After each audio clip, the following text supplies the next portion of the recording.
Алла Таала бизди жаратканга чейин эле ким бейишке, ким тозокко кирерин билсе, неге бул дүйнөгө жаратты дейт.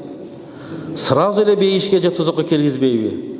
Ошондо бизде тандоо жокпу? Баары маңдайга жазылган болсо, тагдырды кандай түшүнөбүз же түшүндүрүп коюңузчу дейт. Биз айтабыз, Аллаху субханаху ва таала бизди бул аламды жаратардан мурда эле бул алам кандай жаралат, кимдер жаралат, кандай абалда жаралат, тагдырына эмне жазылат, баарын жазып койгон. Баарын жазып койгон. Ушу болуп аткан нерселердин баардыгы биздин жашообузда ошо тагдырыбызга жазылган нерселер болуп атат.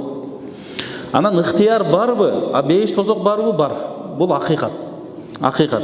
Анан бизге ыктыяр берилбейби дейт. Жок, бизге айрыкча ушул ишеним жагында бизге ыктыяр берилет. Мына ошол бизге ыктыяр берилип, ошол жолду тандап алган жолубуз ошол тагдырда жазылган болуп эсептелинет экен да. Алла Таала билүүчү зат болуп. Ошондон Алла Таала Куранда айтат: "Фаман шаа фалюмин, фаман шаа фалякфур." Кааласаң ыймандуу бол, кааласаң башка жолду танда дейт да. Демек бизге Алла Таала эмне берип атат? Ыктыяр берип атат. Алла Таала Куранда айтат: "Ва ма кунна муаззибина хатта наб'аса расула."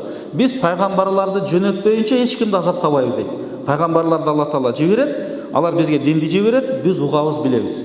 Демек, ар бир мусулман адамда кайсы жолду тандап алуу бул ыктыяр берилет. Анан тандап алган жолу өзүнүн ошол жолунун же сыйын же жазасын көрө берет да.